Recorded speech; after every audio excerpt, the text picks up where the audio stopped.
Meaning is not given, it is seized. It is forged in the absence of certainty. Friedrich Nietzsche did not enter philosophy politely. He erupted into it. Before psychology dared to dissect the unconscious, before existentialism had a name, he was already exposing the fragile scaffolding beneath Western morality. When the world still believed its values were eternal, he saw the cracks. When Europe clung to God as its final anchor, he declared a cultural earthquake. Not to destroy faith out of rebellion, but to reveal that humanity was hiding behind it. Nietzsche's thought was never about chaos. It was about adulthood. He did not aim to strip life of meaning. He demanded that we confront the terrifying possibility that meaning is our responsibility. Behind his sharp proclamations lies a deeper call. Grow up. Stop borrowing values. Create them. Before we continue, you are gently invited to subscribe, leave a like, and share a comment. This channel is a small space for grounding and reflection, created for those who seek a calmer way of understanding themselves and the world.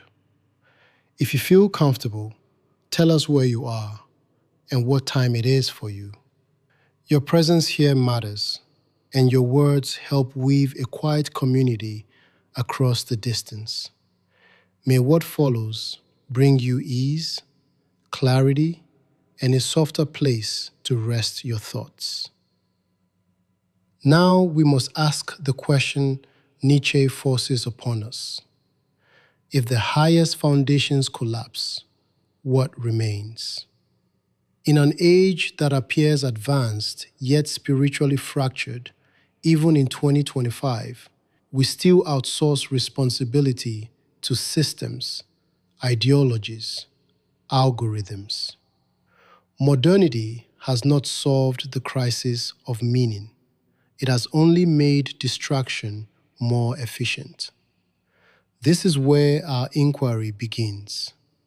Not with comfort, not with nostalgia, but with the death of certainty and the demand that we become strong enough to live without it.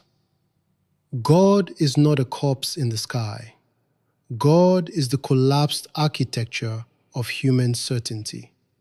When Nietzsche declared that God is dead, he was not celebrating atheism. He was issuing a diagnosis, a cultural autopsy, a revelation that the foundation beneath Western morality had already rotted long before anyone dared to admit it. Before secularism became fashionable, before science claimed its triumph, Nietzsche saw the tremor beneath Europe's confidence. In the gay science, he did not shout a slogan. He exposed a vacuum. The Enlightenment had dismantled belief piece by piece, yet society continued to live as if the old absolutes still held. Churches weakened, but moral commandments remained unquestioned. People abandoned faith in heaven while clinging to moral systems that depended on it.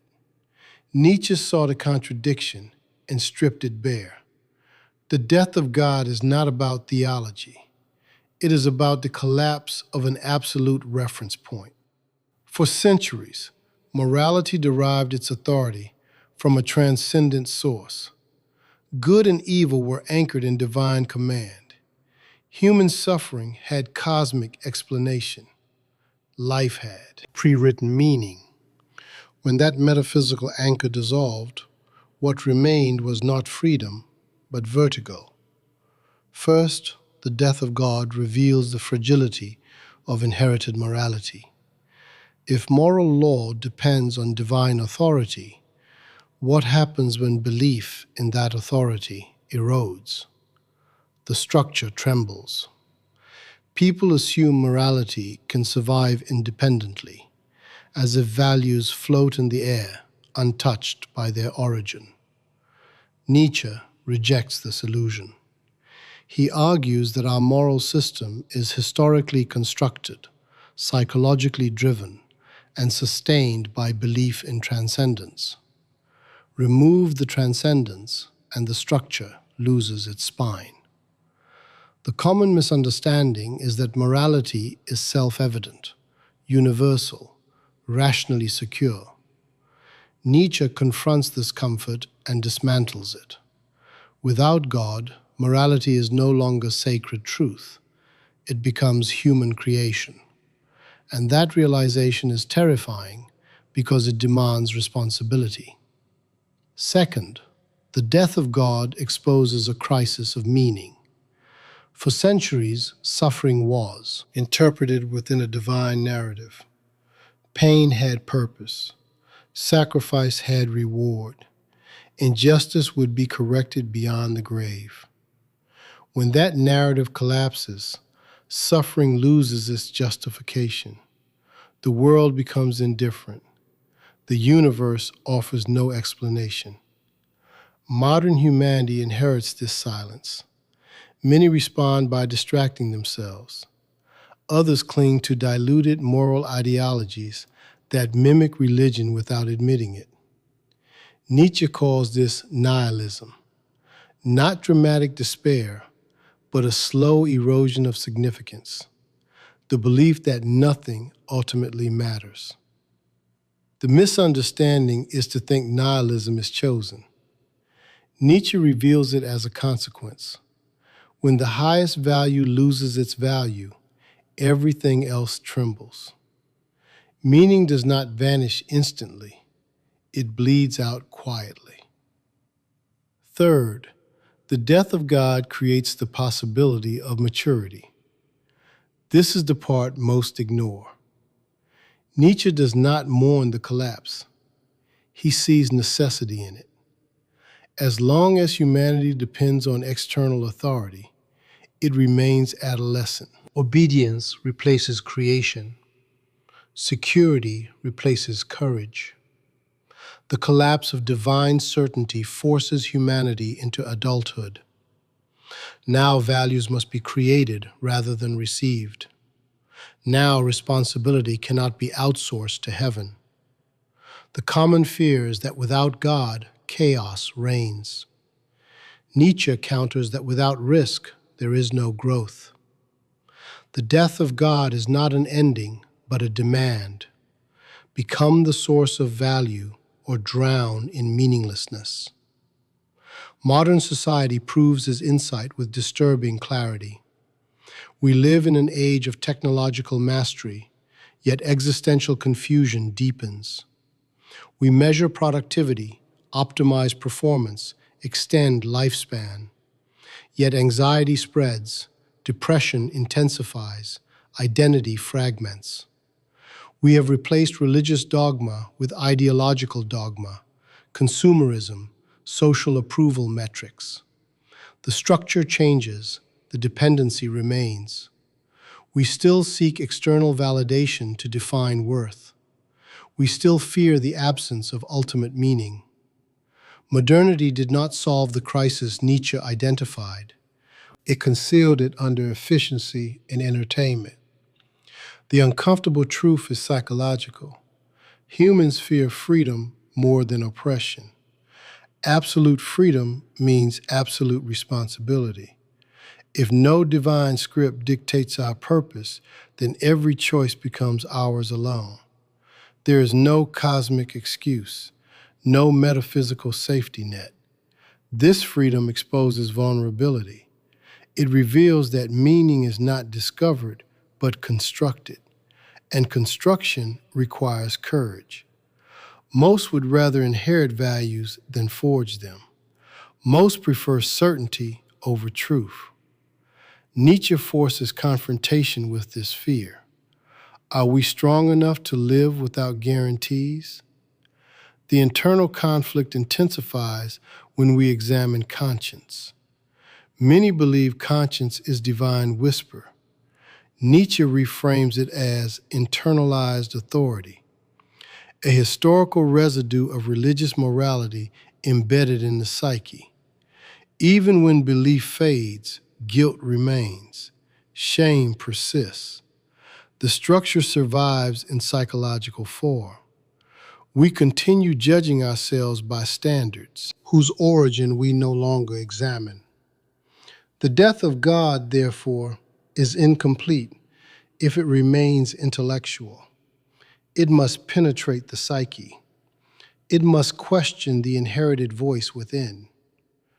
Consider the figure of the madman in the gay science. He runs into the marketplace announcing that God is dead. People laugh. They believe themselves already enlightened. Yet the madman declares that they have killed God without understanding the magnitude of their act. Through this character, Nietzsche reveals society's denial. We claim progress while ignoring consequence. We celebrate liberation without preparing for responsibility. The madman sees the abyss forming. He recognizes that the event is too large for immediate comprehension. Humanity has unchained itself from the sun and does not yet know how to navigate the darkness. This darkness is not purely external. It is existential. When the highest authority collapses, the self stands exposed. There is no predefined identity, no sacred role, no eternal reward to justify compromise. The question emerges with brutal simplicity. Why live? Not in the sense of biological survival, but in the sense of value. What makes existence worth enduring? Nietzsche does not answer with comfort. He intensifies the demand. Create a reason. Forge it from your own strength. Here lies the deeper psychological revelation. Many people do not truly believe in God, yet they continue to live as if meaning is guaranteed. They assume progress ensures improvement. They assume society moves toward justice inevitably. Nietzsche dismantles this optimism. Without transcendence, there is no automatic moral arc. History has no built-in conscience. Humanity must will its values into existence. Otherwise, inertia and resentment shape them instead. The death of God also unmasks resentment as a hidden architect of morality. When divine authority weakens, suppressed emotions surface. Envy, weakness, fear seek new justifications. People cling to moral systems that protect vulnerability rather than cultivate strength. Nietzsche sees this dynamic forming beneath the cultural shift. The vacuum left by God does not remain empty. It attracts forces, some creative, some destructive. The critical question becomes not whether values exist, but who creates them and from what psychological state. In the modern individual, this tension appears as quiet despair. You achieve success, yet feel hollow. You follow ethical codes, yet feel constrained. You pursue pleasure, yet feel restless. The collapse of transcendent meaning leaves a hunger that consumption cannot satisfy. The deeper self demands authorship. It demands participation in value creation, yet fear resists. The result is internal fragmentation. Part of you longs for certainty. Another part knows certainty is illusion. This conflict is the psychological battlefield Nietzsche exposes. He does not offer a new religion. He does not replace God with another absolute. Instead, he intensifies the crisis. He believes only through confrontation can growth occur. The death of God is a mirror held to humanity. It reveals dependency, fear, and latent potential. It asks whether we can endure a world without ultimate guarantees and still affirm life, not tolerate it, affirm it. The affirmation he seeks is not naive optimism. It is strength that accepts chaos without surrendering to nihilism. It is the capacity to stand in a universe that offers no pre-written meaning and declare that meaning will be created. This stance requires psychological transformation. It demands that individuals move beyond inherited morality and examine the origin of their values. It demands honesty about motives. It demands courage to stand alone. And yet, something deeper stirs beneath this collapse. When the old foundation falls, it reveals not emptiness alone, but a raw force within life itself. A drive that seeks expression, a tension that pushes beyond stagnation. The death of God clears the stage, but it does not silence existence. On the contrary, it amplifies a question that grows louder in the absence of heaven. If there is no external source of value, what internal force compels us to create, to strive, to overcome? The ruins of divine certainty do not mark the end of philosophy. They mark the beginning of a more dangerous inquiry.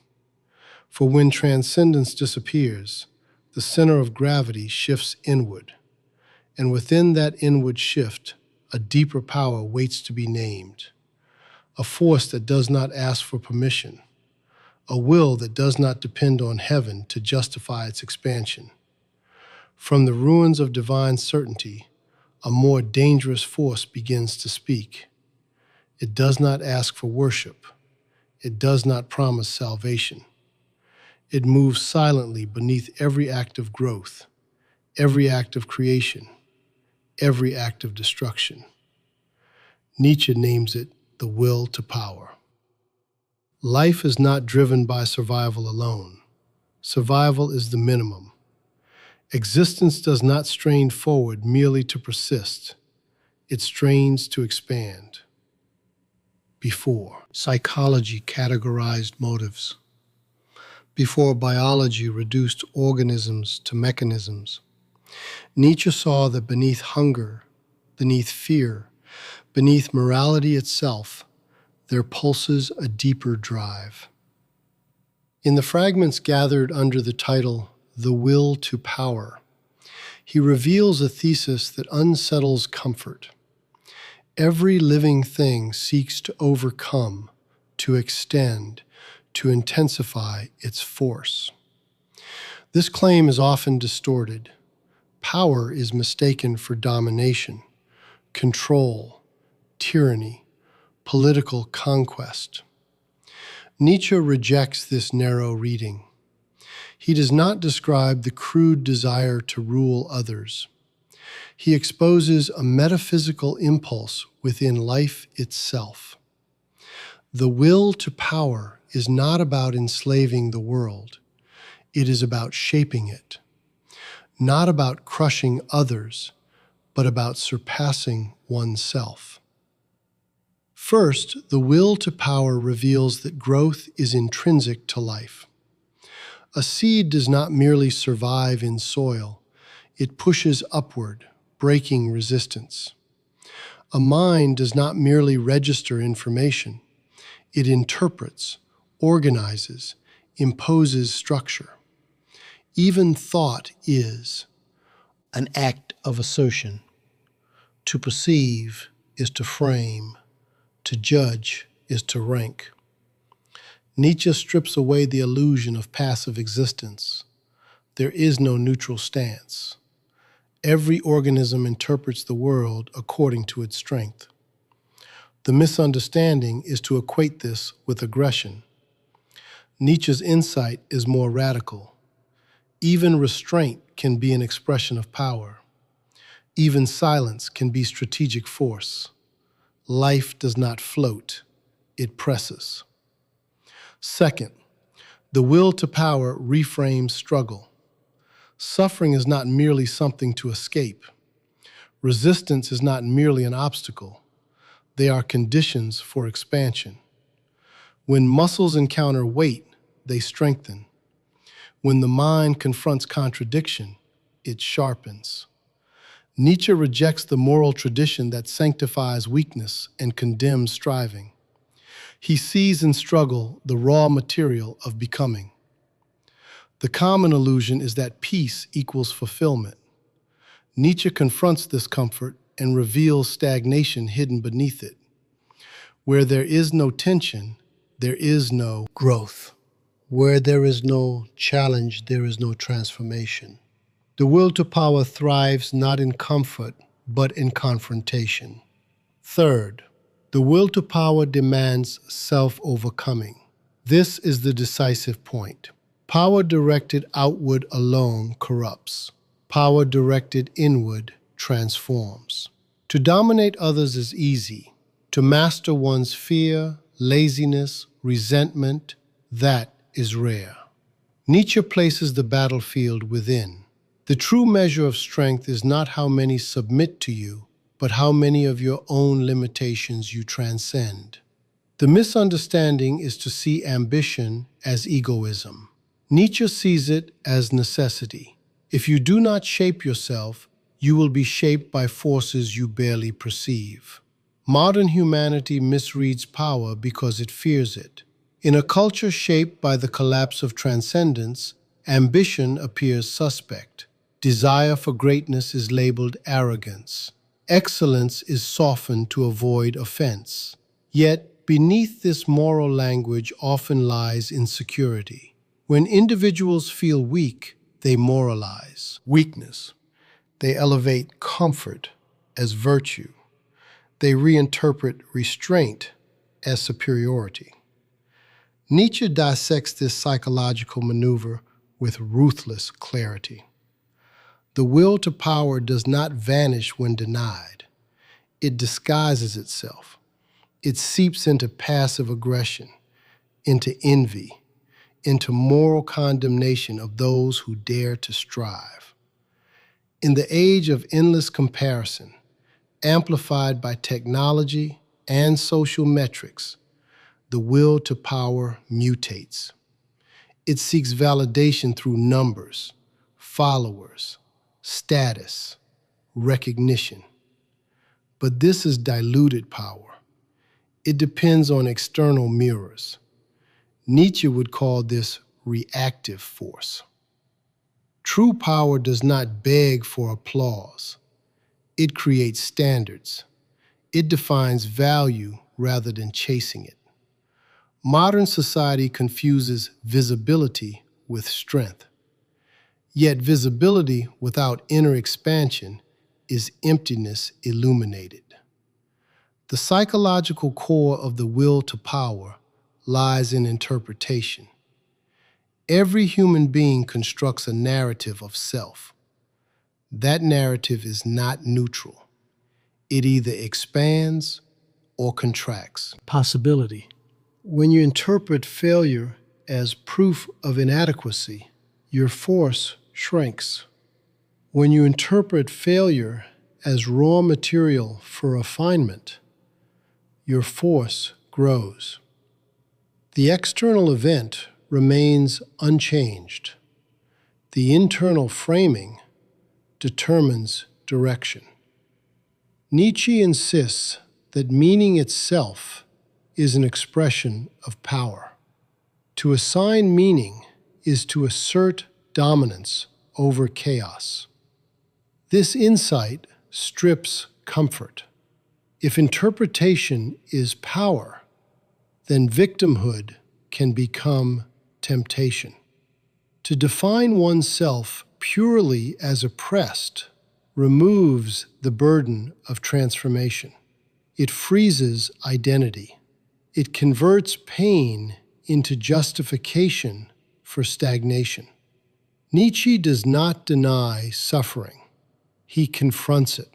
He asks whether suffering will be metabolized into strength or crystallized into resentment. The will to power transforms wound into weapon, not against others, but against limitation. Consider the artist, not the celebrity, but the creator. The artist faces blankness and imposes form. This act is will to power in its purest creative sense. Chaos becomes pattern. Emotion becomes structure. The world resists, yet the artist persists. Through creation, the individual affirms existence. This is not destruction, it is expansion. Nietzsche sees in genuine creativity the highest expression of power because it generates new value rather than merely reacting to old constraints. Yet, the will to power also explains darker impulses. When creative outlets are blocked, the drive can twist. It can manifest as domination, cruelty, manipulation. Energy denied healthy expansion seeks other channels. This is why suppression alone cannot produce virtue. Repressed force does not disappear, it ferments. Nietzsche therefore does not advocate suppression of desire, but sublimation. Transform instincts into higher expression. Channel aggression into discipline. Channel ambition into creation. The existential tension emerges sharply here. If life fundamentally strives to expand, then morality that glorifies self-denial for its own sake becomes suspect.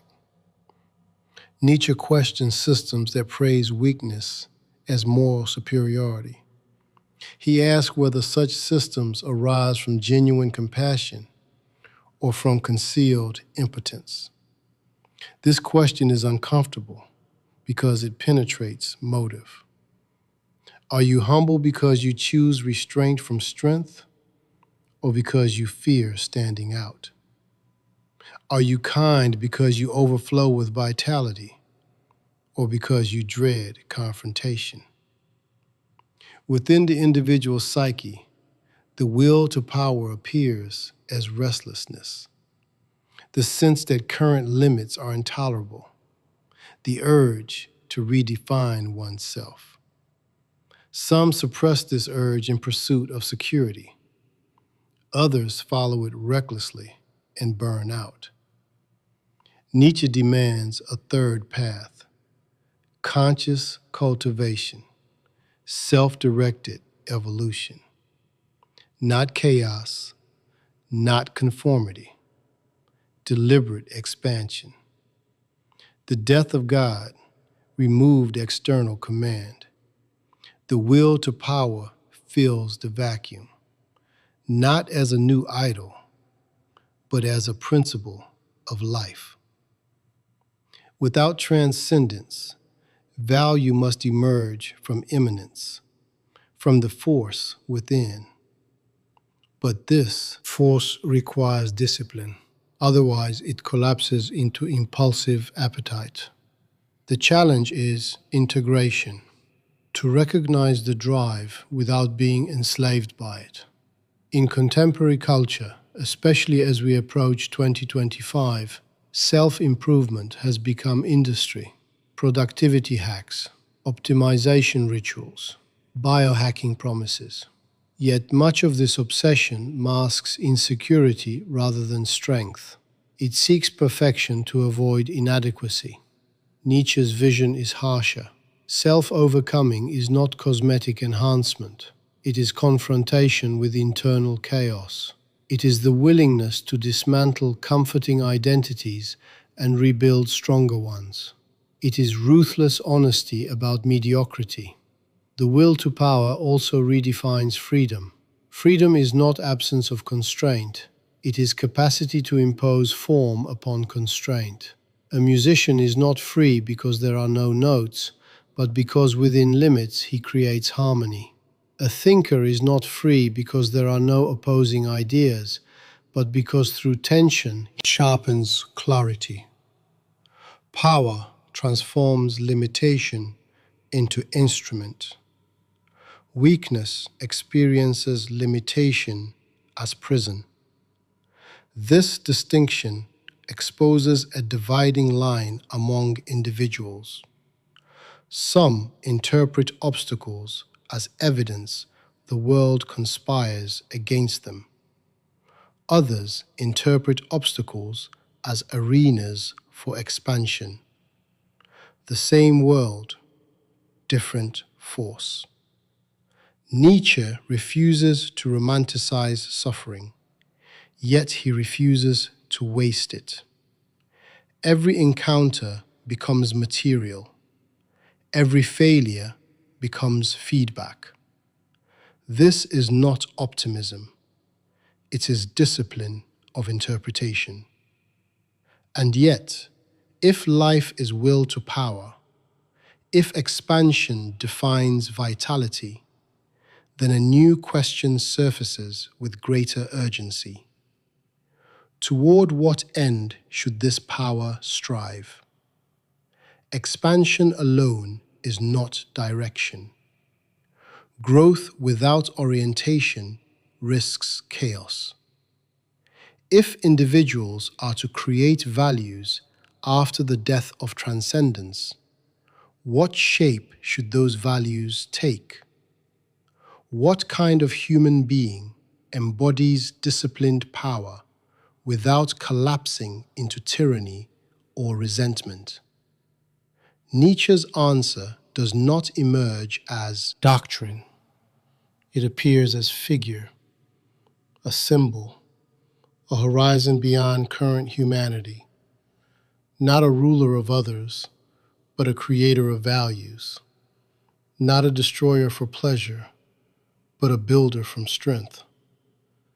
The will to power demands incarnation. It seeks a higher type who can bear the weight of self-creation without retreating into old certainties. And as this figure begins to take form, the question intensifies.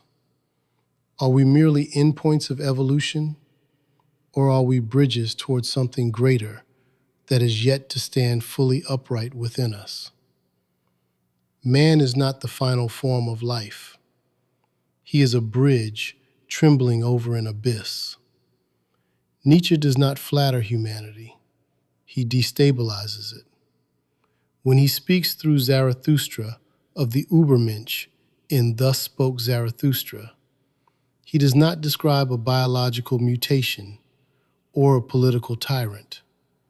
He reveals a possibility, a demand, a higher configuration of the human spirit that emerges only after the death of God and the awakening of the will to power.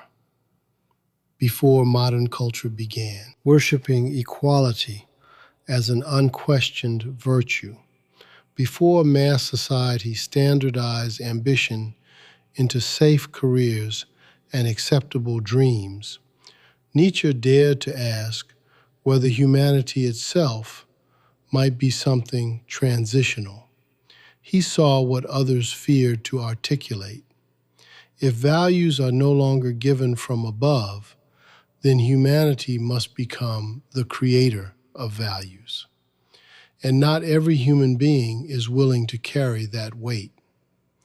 The Übermensch is not an answer to nihilism. It is a confrontation with it. First, the Übermensch represents self-creation. He does not inherit moral codes passively. He does not kneel before tradition merely because it is old. He interrogates values. He dissects their origin. He keeps only what strengthens life.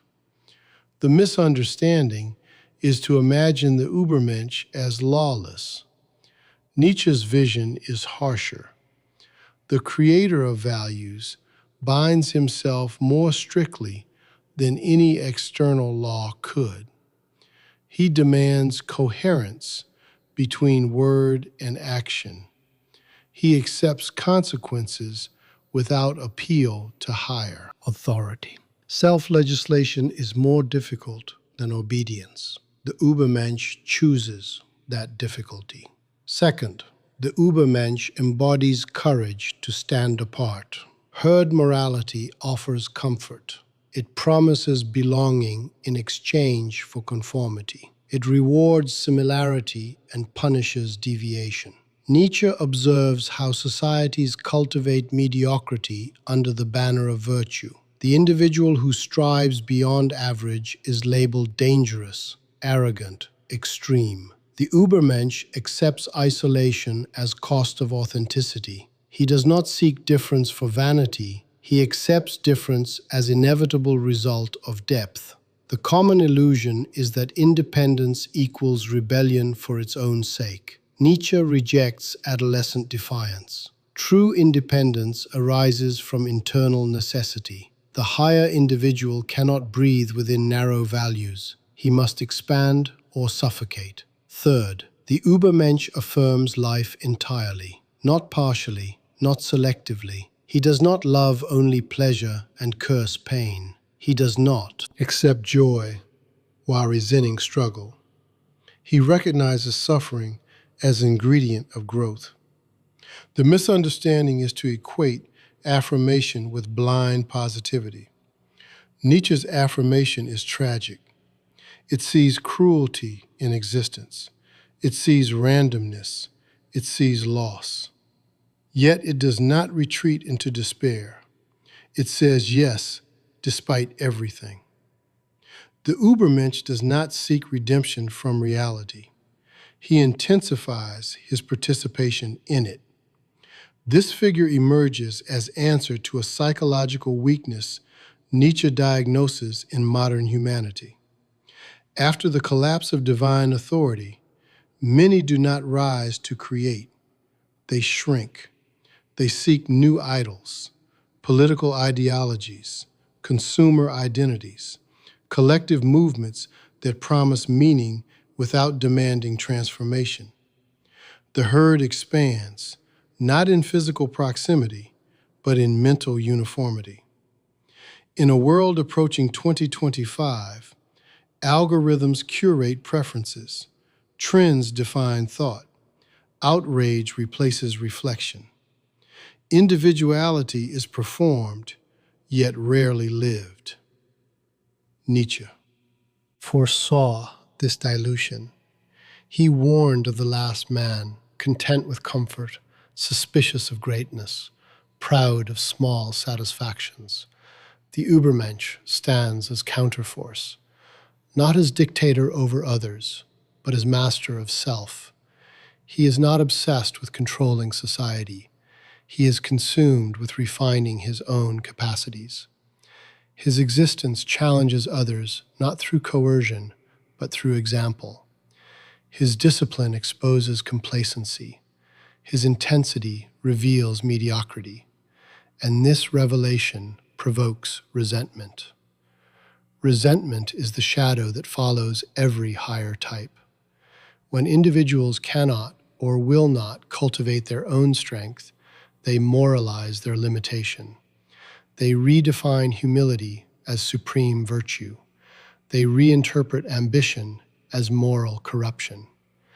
Nietzsche does not condemn compassion, but he interrogates its source. Is it born of overflow or of weakness? The Übermensch does not despise the weak. He refuses to let weakness dictate value. The existential weight of this ideal is immense. To become. Self-creating is to relinquish excuses. You cannot blame tradition if you consciously transcend it. You cannot blame society if you choose your path knowingly. Freedom sharpens accountability. Many retreat because they sense this cost. It is easier to criticize systems than to reconstruct oneself. Easier to deconstruct meaning than to forge it. Within the psyche, the call toward the Übermensch appears as discomfort with stagnation, a sense that inherited roles do not suffice, that conventional success feels hollow. This discomfort is often numbed through entertainment, through endless distraction, through safe ambition. Yet beneath the noise, the question persists. Are you living according to your highest potential, or merely according to expectation. Nietzsche does not promise that everyone can or will become this higher type. He is unapologetically elitist in spiritual terms, not by birth, not by wealth, but by capacity for self-overcoming. The bridge metaphor is crucial. Humanity is not condemned for being incomplete. It is invited to move, to risk, to transform. But transformation is painful. It requires dismantling internal idols. It requires solitude. It requires confrontation with internal contradiction. The Übermensch also redefines virtue. Virtue is no longer obedience to universal rule. It becomes expression of strength. Honesty is not virtuous because Scripture commands it. It is virtuous because self-deception weakens coherence. Courage is not virtuous because society praises it. It is virtuous because avoidance shrinks possibility. Values are evaluated by their capacity to enhance vitality. This standard is severe. It demands constant self-examination. In modern culture, self-expression is often confused with self-creation. Expression releases what already exists. Creation transforms what exists into something higher. The Übermensch is not content to express inherited identity. He reshapes it. He questions childhood conditioning. He confronts internalized morality. He refuses to be product of accident. This refusal is not denial of history, but mastery over it. Suffering becomes decisive here. Many interpret suffering as injustice. Nietzsche asks whether suffering might also be forge. Without resistance, strength remains dormant. The Übermensch does not seek pain masochistically. He does not romanticize trauma. He uses adversity as catalyst. This stance demands psychological maturity. It requires the ability to endure ambiguity without collapsing into bitterness.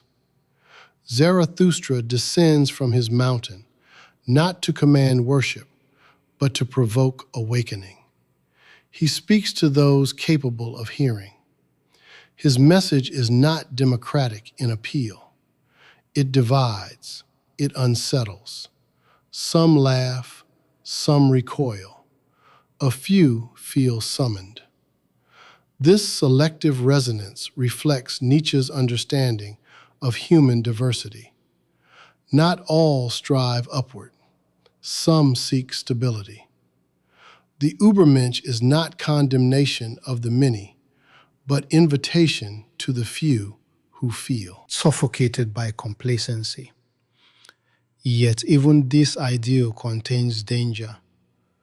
Without inner discipline, aspiration toward higher type can mutate into arrogance. The will to power can inflate ego. Nietzsche anticipates this risk. True greatness does not require constant recognition. It is secure in creation itself. The Übermensch does not crave validation because his standard arises from within. This internal standard protects against both conformity and narcissism. The psychological journey towards this higher type involves dismantling illusions about self. We cling to identities because they provide narrative coherence. To outgrow them feels like death. Nietzsche understands this terror. Self-overcoming is partial self-destruction. You must let certain versions of yourself die to allow stronger configurations to emerge. The death of God was cultural. The birth of the Übermensch is personal. In approaching 2025, society celebrates innovation, yet fears radical individuality, applauds disruption in technology, but resists disruption in values. The Übermensch disrupts moral complacency. He asks whether your values genuinely serve life or merely preserve comfort. He demands alignment between aspiration and action. He exposes contradiction without apology. And still, the question sharpens. If humanity is bridge, what lies beneath it? What moral structures shape those who cling to safety rather than risk transformation? What hidden psychology constructs values that protect weakness and condemn strength? To understand the necessity of the higher type, one must descend into the genealogy of morality itself. One must examine how master and slave moralities emerged, how resentment forged virtue, and how power disguised itself as humility. Only then does the height of the Übermensch become fully intelligible against the depth from which he must rise. Morality is not born from heaven. It is forged in conflict. What we call good and evil are not eternal truths. Descending from a divine realm, they are psychological weapons shaped by different kinds of strength. Nietzsche tears open this hidden battlefield On the Genealogy of Morality and reveals a truth most refuse to face. Our moral language carries the fingerprints of power struggles long forgotten. Before modern society began congratulating itself on compassion and equality, before humility was crowned as unquestionable virtue, Nietzsche traced morality back to its origin. He asked a brutal question: who benefits from calling something good? Who gains from labeling something evil? Behind every moral judgment, he saw a will interpreting the world to preserve itself. First, master morality emerges from strength. It begins with affirmation. The noble type does not define himself by opposition. He experiences his own vitality as good. Strength, courage, excellence, pride. These are named good because they overflow from lived power. Evil, in this framework, is simply the opposite of noble: weakness, cowardice, smallness. There is no hatred at the core of this morality. There is self-confidence. The misunderstanding is to equate master morality with cruelty. Nietzsche's analysis is more precise. Cruelty can exist, but the defining trait is not aggression toward others. It is spontaneous self-affirmation. The master does not need enemies to define himself. His value arises from internal abundance. Second, slave morality is born from resentment. It does not begin by affirming itself. It begins by negating the other. When those who lack physical or political power cannot confront their superiors directly, they invert values internally. The strong are redefined as evil. Pride becomes sin. Power becomes oppression. Weakness becomes goodness. Humility becomes virtue. This inversion is not conscious conspiracy. It is psychological survival. Nietzsche reveals resentment as creative force. It constructs a moral universe where the powerless gain moral superiority. Misunderstanding is to romanticize this as pure compassion. Nietzsche demands a harder look. Is compassion here an overflow of strength or a strategic elevation of weakness? Third, both moralities contain danger. Master morality can degenerate into arrogance if unexamined. Slave morality can ossify into victimhood if absolutized. Nietzsche does not merely choose one over the other. He exposes their genealogy to free humanity from unconscious submission to either. The decisive insight is that morality is not neutral. It arises from perspective, from psychological condition, from power relations. This analysis cuts into modern consciousness with surgical precision. In a world approaching 2025, moral outrage circulates faster than reflection. Social platforms amplify condemnation. Public virtue signaling replaces private integrity. People rush to label, to judge, to divide. Yet beneath this frenzy often lies the same dynamic Nietzsche described. Moral language becomes weapon. Identity becomes shield. Resentment disguises itself as righteousness. The psychological core of slave morality is reactive identity.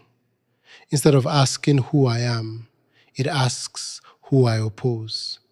Instead of building internal strength, it monitors external threats. This stance produces constant vigilance. It breeds suspicion. It feeds on comparison. The self becomes dependent on enemy. Without something to condemn, it loses coherence. Nietzsche exposes this trap. A morality defined purely by opposition cannot create new values. It can only negate. Master morality in its highest form refuses this dependency. It creates standards from within. It does not obsess over inferiority. It cultivates excellence. Yet even here lies risk. Without awareness, strength can become blind. It can dismiss vulnerability as worthless. Nietzsche's genius lies in refusing simplistic alignment. He demands that we see the origin of our moral impulses before pledging loyalty to them. Consider how guilt functions. In slave morality, guilt becomes internalized aggression. The anger that could not be expressed outward turns inward. Conscience becomes self-punishment. The individual polices himself relentlessly. Nietzsche interprets this not as divine whisper, but as historical residue. Civilization required containment of instinct. That containment produced internal tension. Guilt emerges as psychological scar of suppressed force. The moral person feels noble in self-denial, yet beneath that denial may lie unresolved resentment. Modern individuals experience this as chronic self-criticism. You measure yourself against abstract standards. You feel perpetually inadequate. You seek approval through conformity. You call it humility. Nietzsche asks whether it is simply fear of standing alone. When moral systems reward compliance and punish deviation, many internalize obedience as virtue. The will to power does not disappear. It turns against itself. Yet Nietzsche does not advocate regression to brutality. He does not call for abandonment of compassion. He calls for consciousness, for reevaluation. He insists that we examine which values enhance vitality and which diminish it. Strength that crushes without creation is impoverished. Weakness that glorifies itself without striving is stagnant. The challenge is to transcend both reactive resentment and unreflective dominance. This is where the higher individual must descend into genealogy. To become creator of values, one must first understand inherited ones. You cannot transcend what you do not comprehend. Nietzsche forces us to ask uncomfortable questions. Do you value equality because it fosters flourishing, or because it neutralizes those who surpass you? Do you praise humility because it deepens character, or because it keeps ambition small? In contemporary culture, moral discourse often polarizes into rigid binaries: good people, bad people, pure victims, pure oppressors. Such simplification feels satisfying. It clarifies identity. But Nietzsche warns that life is more complex. Motives intertwine. Strength and weakness coexist within the same individual. The danger of slave morality is not compassion itself, but absolutization of weakness as highest good. When society elevates comfort above excellence, safety above risk, inclusion above truth, depth erodes. The psychological cost of living under unexamined morality is fragmentation. You censor impulses without understanding them. You suppress ambition to avoid social friction. You perform virtue publicly while resenting privately. This split breeds anxiety. It drains vitality. Nietzsche's genealogy seeks to integrate, to expose the roots so that conscious choice becomes possible.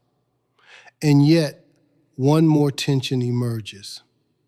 If morality is born from power dynamics, does that reduce all ethics to manipulation? Nietzsche refuses cynicism. He does not say that all values are false. He says they are human, historically shaped, psychologically driven. This recognition does not destroy ethics. It intensifies responsibility. Without divine guarantee, we must ask which moral structures genuinely cultivate strength, creativity, and depth. The confrontation between master and slave moralities is not merely historical. It lives within each person. Part of you wants to expand, to assert, to excel. Another part fears rejection, seeks validation, prefers safety. When you succeed, pride rises. When you fail, resentment whispers. This internal duel mirrors the broader genealogy. Nietzsche does not promise easy resolution. He demands awareness. As humanity inches toward 2025, institutions increasingly codify moral narratives. Corporate policies, political movements, educational systems all embed implicit value hierarchies. Individuals navigate these currents, often unconsciously. To question them feels dangerous. Yet without questioning, autonomy dissolves. The bridge toward higher humanity collapses under inherited weight. The deeper implication becomes unavoidable. If both master and slave moralities are partial, reactive, historically conditioned, then neither suffices as ultimate ground. A new standard must emerge. Not naive return to nobility, not sentimental glorification of weakness, something beyond reactive polarity, something that tests values not by origin alone, but by capacity to be affirmed repeatedly, without resentment, without shame. What kind of life would you choose if you had to live it again and again? What values would endure such repetition without becoming poison? The genealogy of morality clears the terrain. It dismantles illusions. It exposes resentment. But exposure alone is not enough. A more radical test waits ahead, one that will measure not only the origin of your values, but the depth of your affirmation. One that will ask whether you can embrace existence so completely that you would will its return without alteration. What if every moment of your life had to return, again and again, without end, not as metaphor, not as memory, but as exact repetition? Every joy, every humiliation, every hesitation, every cowardice, every act of courage. Nietzsche calls this the eternal recurrence, and it is not cosmology first. It is a blade held to the throat of your existence. After dismantling divine authority, after exposing morality as historical struggle, Nietzsche sharpens the demand. In The Gay Science, and later through Zarathustra, he introduces a thought experiment that crushes illusion. If a demon whispered that you must live this life precisely as it is, infinitely repeated, would you curse him or bless him? The question is not about physics. It is about valuation. It is about whether you can affirm your existence without appeal to redemption. First, eternal recurrence reveals the weight of each choice. Most people live as if time excuses them. Regret is postponed. Meaning is deferred. They assume life is linear, that mistakes dissolve into past, that future offers compensation. Recurrence annihilates this comfort. If every action echoes eternally, nothing is trivial. Every decision crystallizes into permanence. The misunderstanding is to treat this as mystical speculation. Nietzsche's intention is psychological intensification. He compresses eternity into the present moment. Suddenly, your life is not rehearsal, it is verdict. Second, eternal recurrence functions as ethical test. If you recoil at the idea of repetition, you are already condemning your life. You are admitting that much of your existence is endured, not chosen. Nietzsche does not shame this reaction. He exposes it. The thought experiment demands honesty. What would need to change for you to will repetition? Not tolerate it, will it. The misunderstanding is to think affirmation requires perfection. Nietzsche does not promise painless existence. He asks whether you can embrace even suffering as necessary component of your becoming. 2. Affirm recurrence is to declare that nothing essential in your life should be erased. Third, eternal recurrence confronts nihilism at its core. If life has no pre-written meaning, one response is despair. Another is distraction. Nietzsche proposes a third, radical affirmation. Instead of seeking justification beyond life, justify life through how you live it. The thought of recurrence forces intensity. You cannot hide behind vague hope of eventual salvation. There is only this pattern, this breath, this act.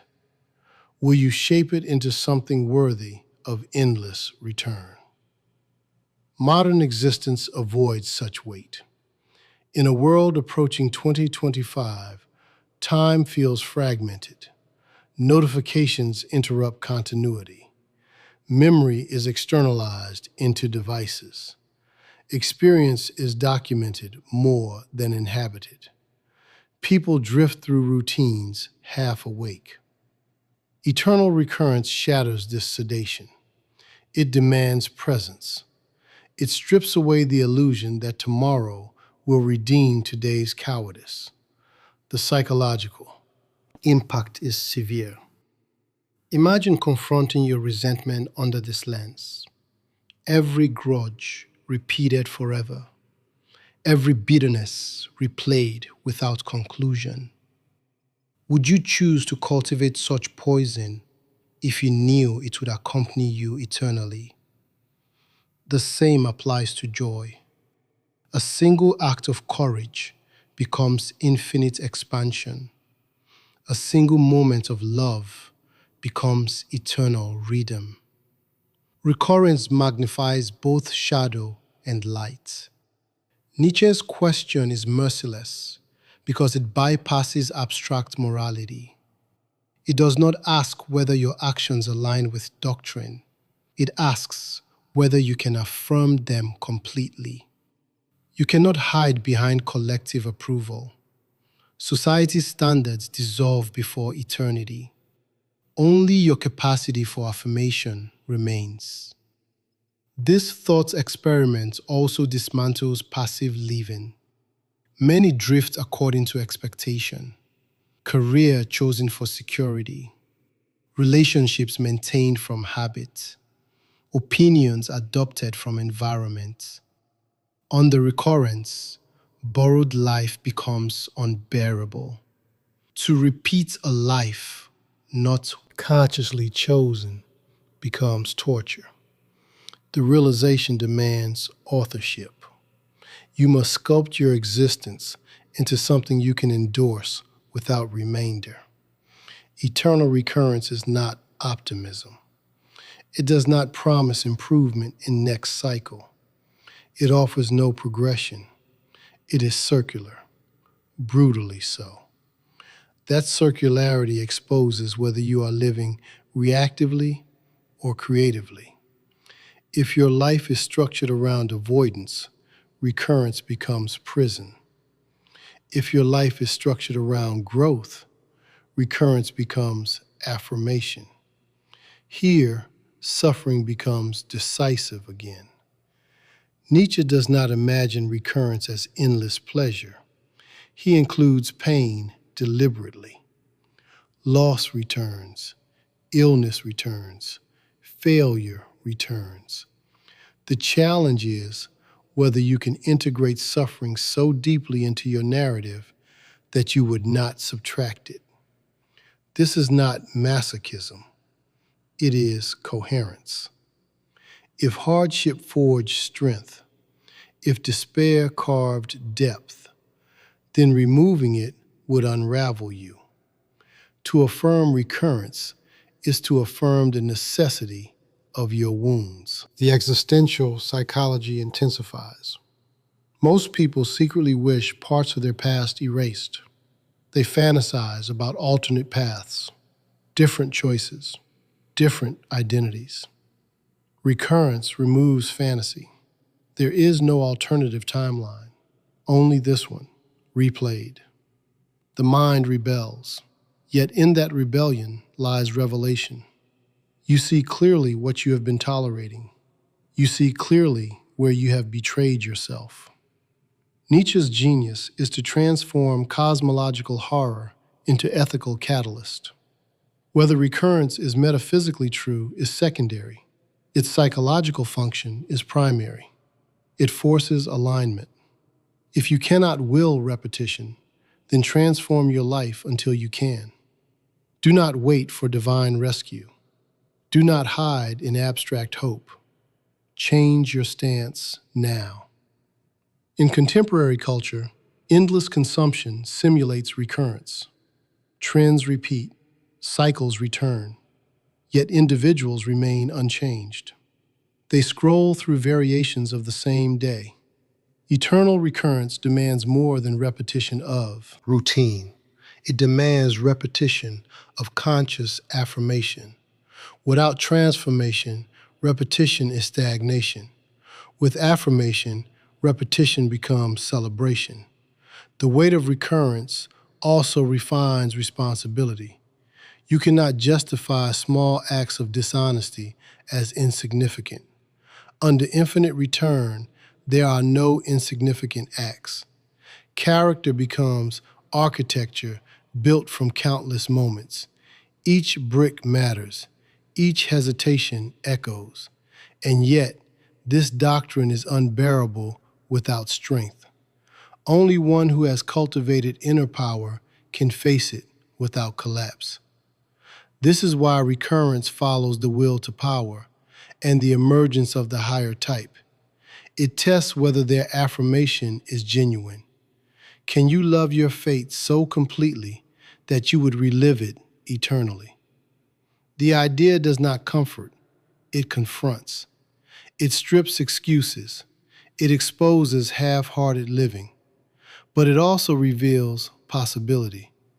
A life shaped intentionally, aligned with chosen values, integrated with suffering, can be affirmed without regret. Such affirmation transforms time from burden into ally. As humanity approaches 2025, anxiety about future dominates discourse. Climate fears, economic uncertainty, technological acceleration. People obsess over what will come. Recurrence redirects attention. The decisive arena is not speculative future, but present action. If this moment were to return infinitely, how would you inhabit it differently? The deeper implication begins to surface. If one can affirm recurrence, if one can will eternal return of existence, then traditional categories of good and evil begin to fracture. Moral judgments rooted in absolute binaries seem shallow before infinite affirmation.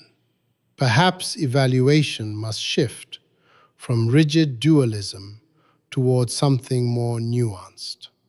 Perhaps actions should be measured, not by conformity to fixed codes, but by their capacity to enhance life's intensity and coherence.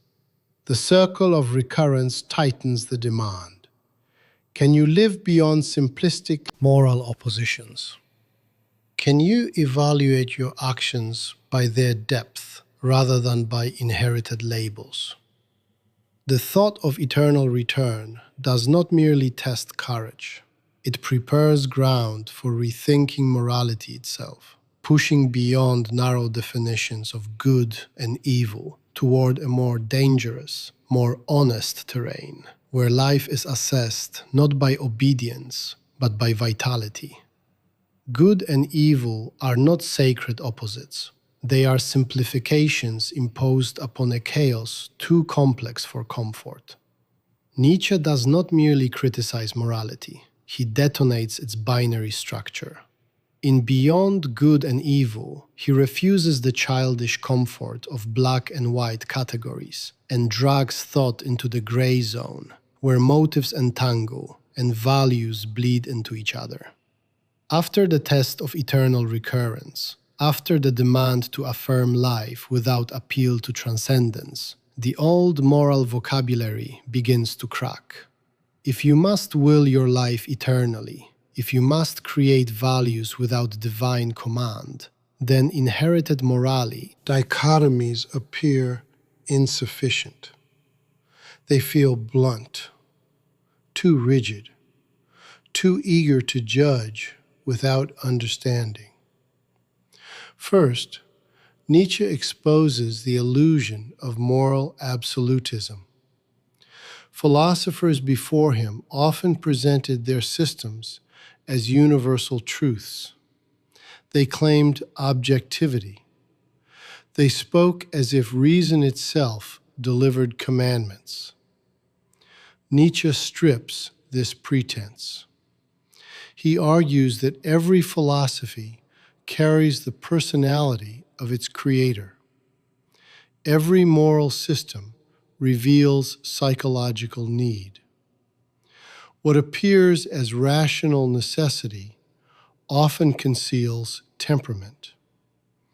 The misunderstanding is to think this reduces morality to chaos. Nietzsche's point is sharper. There is no view from nowhere. Every judgment emerges from perspective. To pretend otherwise is intellectual dishonesty. Second, he challenges the assumption that good intentions guarantee good outcomes. Human motives are layered. A charitable act can conceal desire for superiority. A harsh decision can cultivate strength. Simplistic moral categories cannot capture this complexity. Nietzsche insists that life is richer than our moral labels. When we call something good, we often mean it aligns with our interests or values. When we call something evil, we often mean it threatens them. The binary comforts because it eliminates ambiguity. Nietzsche demands we endure ambiguity without collapsing into cynicism. Third, Nietzsche proposes a different criterion for evaluation. Instead of asking whether an action conforms to established moral law, ask whether it enhances life. Does it cultivate strength, creativity, depth? Does it expand possibility or shrink it? This standard is dangerous because it lacks fixed boundaries. It requires discernment. It demands maturity. The misunderstanding is to equate this with moral relativism. Nietzsche does not say all values are equal. He says values must be tested by their vitality. Some perspectives nourish growth, others suffocate it. In the modern world, approaching 2025, moral discourse often becomes spectacle. Outrage is immediate. Nuance is suspect. Social media compresses complex situations into verdicts: guilty or innocent, hero or villain. The speed of judgment replaces the labor of understanding. Nietzsche foresaw this hunger for certainty.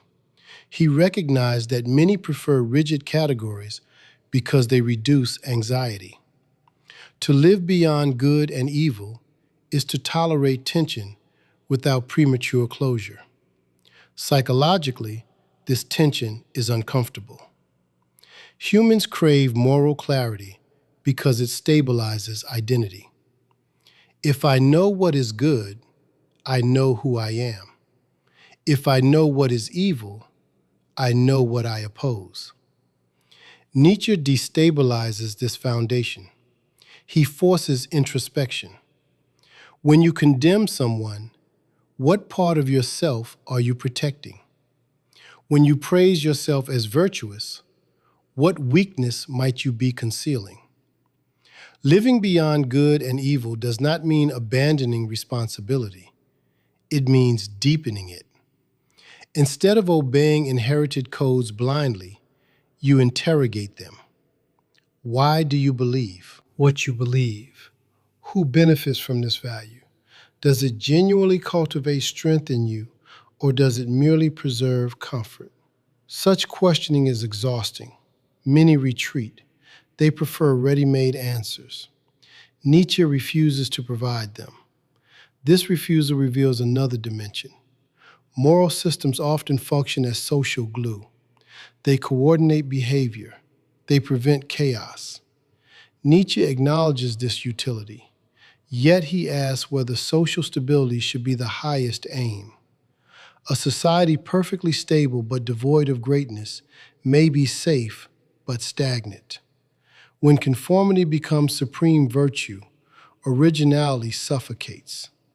Living beyond good and evil means risking friction.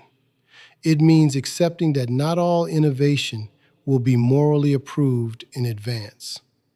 The existential psychology deepens here. Inside each individual, conflicting drives clash. Compassion competes with ambition. Security competes with exploration. Moral binaries attempt to suppress this conflict by declaring one side purely good and the other purely evil. Nietzsche resists suppression. He suggests integration, strength without cruelty, compassion without weakness, courage without recklessness. Such integration cannot be codified into simple rules. It requires self-knowledge. In approaching 2025, cultural narratives intensify moral polarization. Ideological tribes harden. Each side claims exclusive access to virtue. Dialogue collapses into accusation. Nietzsche would see in this not moral progress, but reactivation of ancient dynamics. Master and slave moralities still operate beneath modern language. Each camp frames itself as righteous, the other as corrupt. The binary persists because it simplifies struggle. To move beyond good and evil is not to float above conflict. It is to understand its roots, to recognize that even your highest convictions are shaped by perspective. This recognition does not paralyze action. It refines it. You act with awareness that your values are chosen, not ordained. This awareness breeds intellectual humility. It tempers fanaticism. Nietzsche's critique also dismantles the fantasy of moral purity. No human action is free from mixed motives. The desire to be seen as good contaminates many deeds. Living beyond good and evil requires acceptance of impurity, not indulgence in vice, but honesty about complexity. When you acknowledge your shadow, you reduce its unconscious power. The will to power reappears here, not as domination, but as interpretive force. Every moral judgment is an act of interpretation.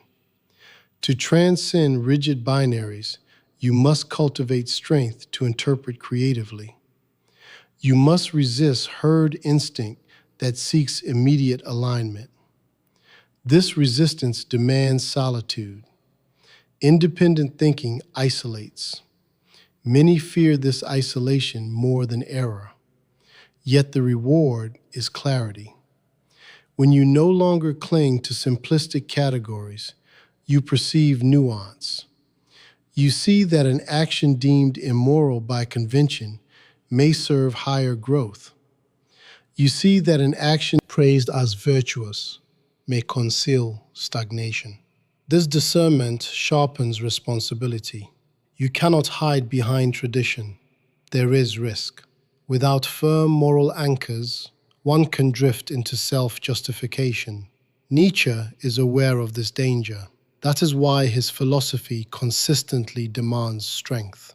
Only those disciplined enough to examine themselves rigorously can navigate beyond good and evil without collapsing into chaos. The weak crave rules because rules relieve them of self-examination. The eternal recurrence hovers over this terrain. If you must will your life infinitely, simplistic moral conformity will not suffice. You must construct a life coherent enough to affirm without appeal to external approval. This requires values grounded in lived experience, not abstract commandments. As humanity stands on the threshold of accelerating change, moral systems strain under complexity. Technological innovation raises dilemmas unimagined by earlier codes. Artificial intelligence, genetic editing, Digital identities, old binaries struggle to respond. Nietzsche's call becomes urgent. We need thinkers capable of nuanced evaluation, not reflexive condemnation. Beyond good and evil lies a harder question.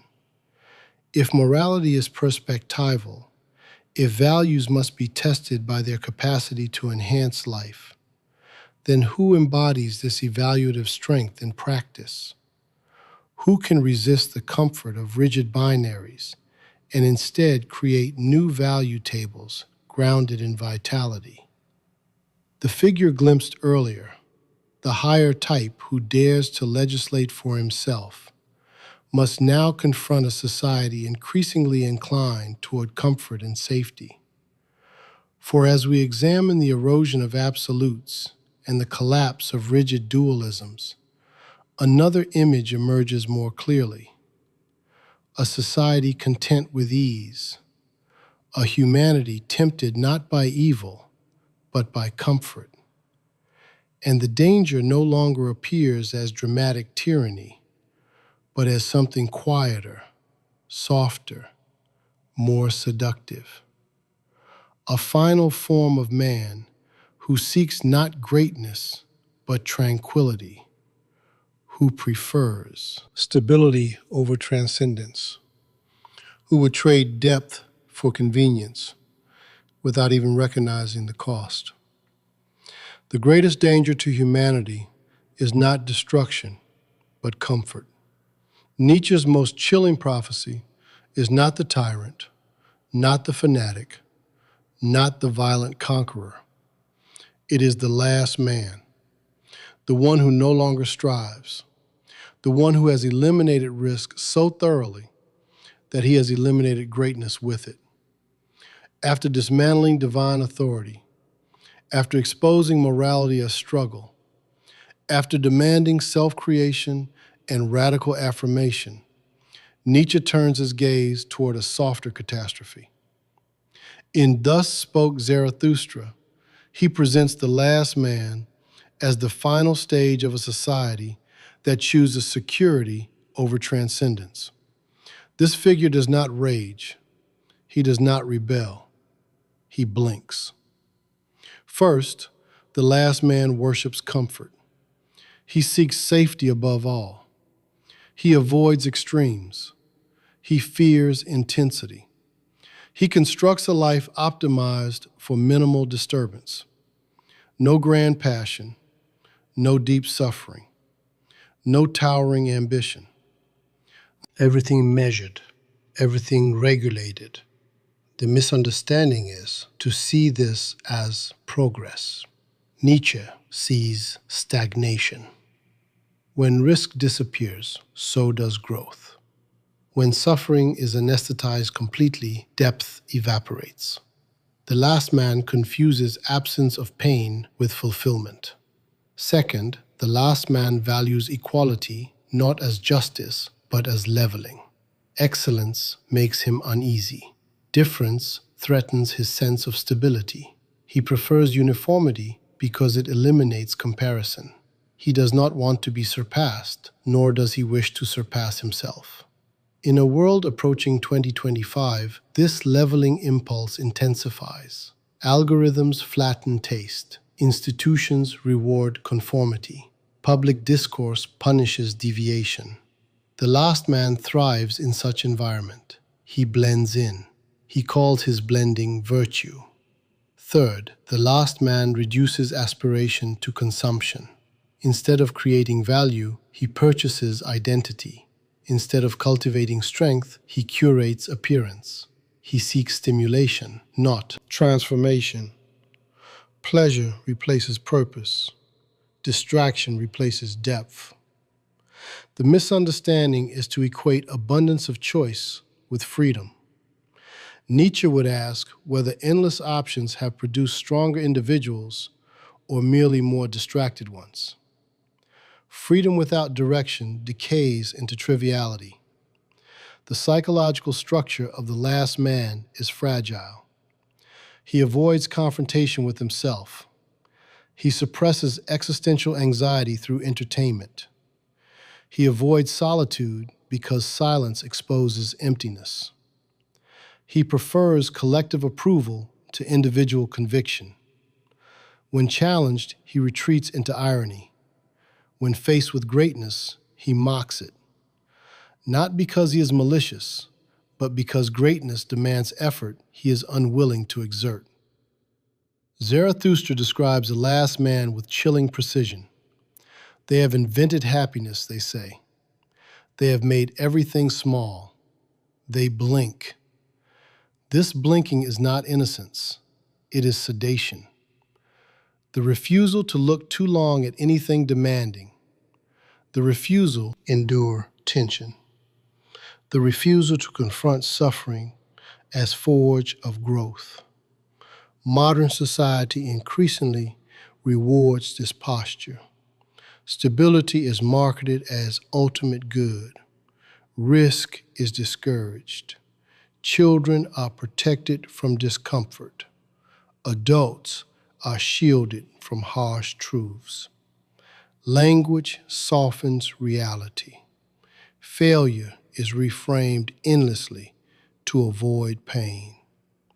Yet without friction, character weakens. Without challenge, resilience dissolves. The last man is not evil. He is diminished. The deeper danger lies in his satisfaction. The tyrant at least reveals conflict.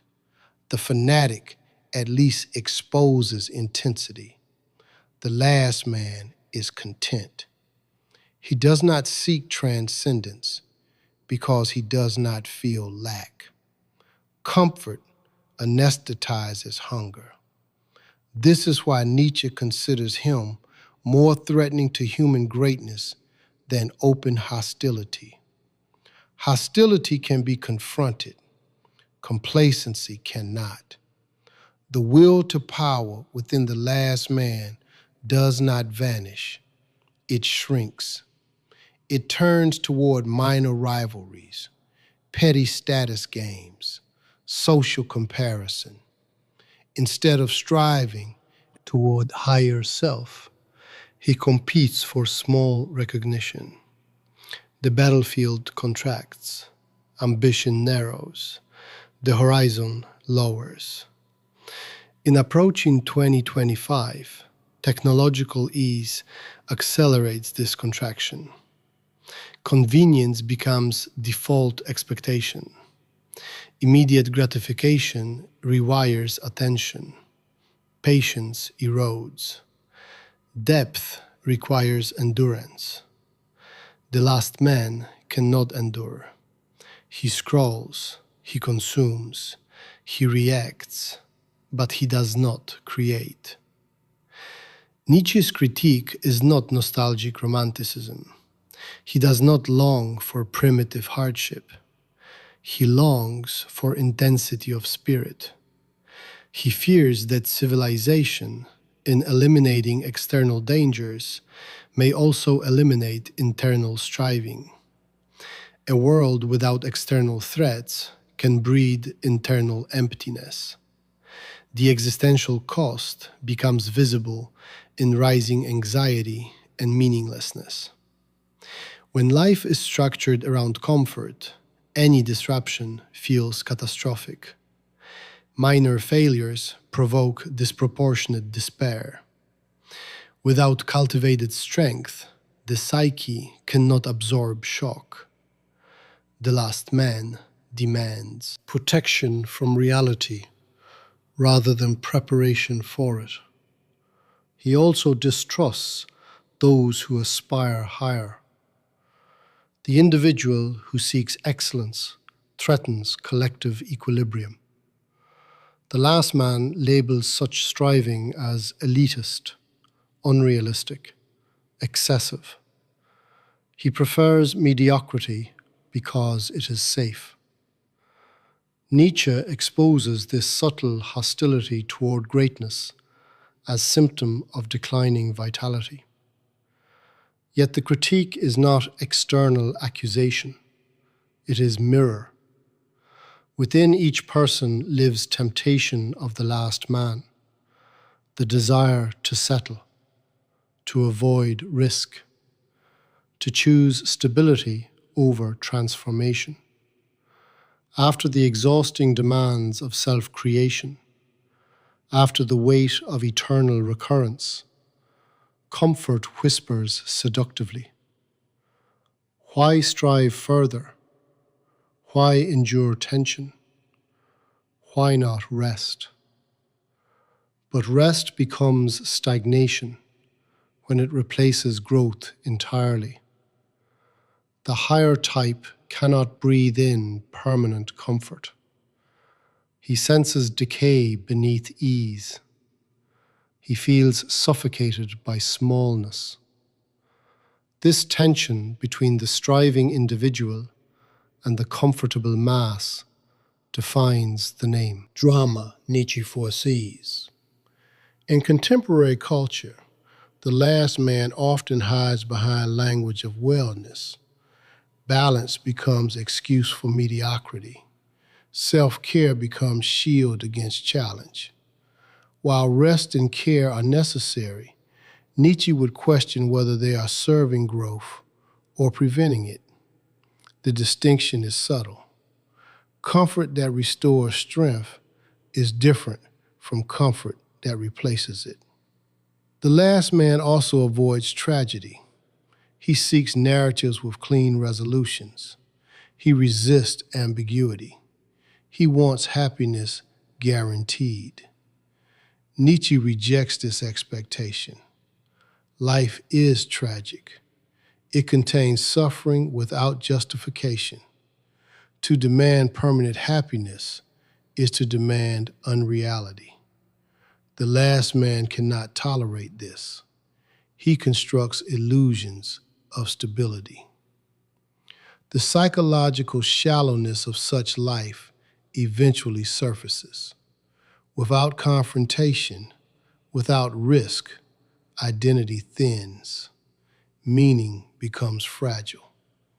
When crisis inevitably arrives, the last man lacks inner resources. He is optimized for comfort, not resilience. Nietzsche's warning intensifies. If society collectively embraces this posture, higher possibilities shrink. Institutions will reflect mediocrity. Education will avoid difficulty. Culture will flatten aspiration. The bridge toward greater humanity will decay unused. And yet, within this bleak vision lies challenge. The existence of the last man clarifies contrasts. It sharpens the necessity of those who refuse to settle. The higher type becomes not luxury, but necessity. Without individuals who dare to transcend comfort, culture stagnates. The confrontation becomes unavoidable. Will you choose ease or expansion? Will you anesthetize existential anxiety or harness it as fuel? The last man whispers safety. The path beyond whispers danger. Nietzsche forces the decision without offering reassurance. But if comfort threatens vitality, if inherited values require examination, if moral binaries dissolve and complacency spreads, then a more radical task emerges. It is no. Longer enough to critique. One must rebuild, not by returning to old absolutes, but by reevaluating every value inherited from history. The ground has been cleared, the idols exposed, the comfort unmasked. What remains is the audacious task of weighing all values anew and deciding which deserve to survive in a world no longer protected by illusion. All values are human constructions, not sacred inheritances. What we worship as eternal truths are often sedimented habits, repeated so long that we mistake them for destiny. Nietzsche's demand to revalue all values is not intellectual curiosity. It is cultural surgery. It is the ruthless examination of every moral assumption that has survived the death of God, the exposure of resentment, the seduction of comfort.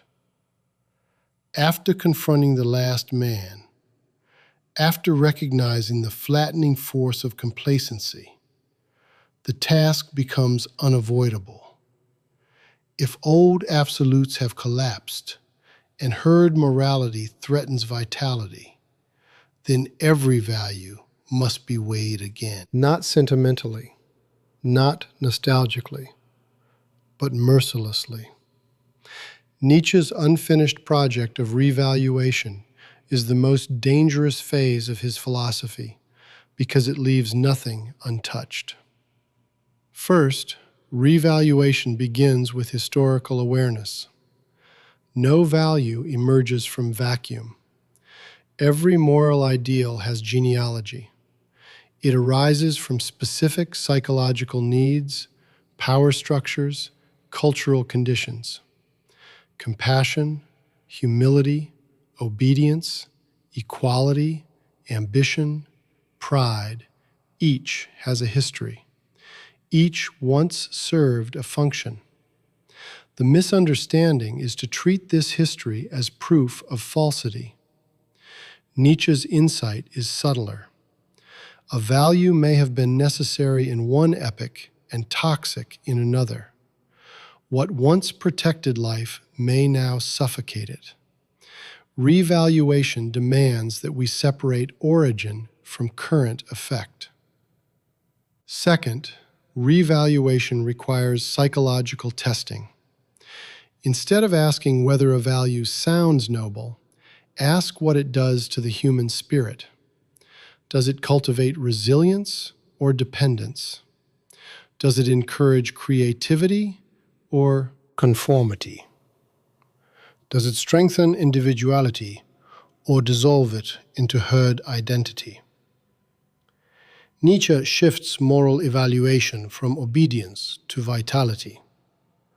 A value that weakens the will, that glorifies passivity, that masks fear as virtue, must be scrutinized. The misunderstanding is to confuse strength with cruelty.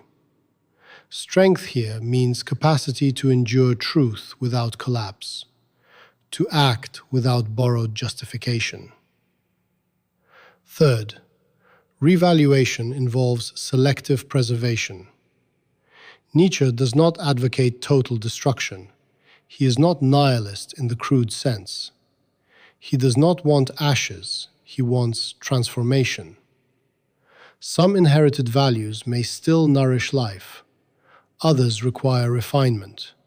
Others must be discarded. The criterion is not tradition, but growth. This demands discernment. It demands courage to discard cherished beliefs when they prove corrosive.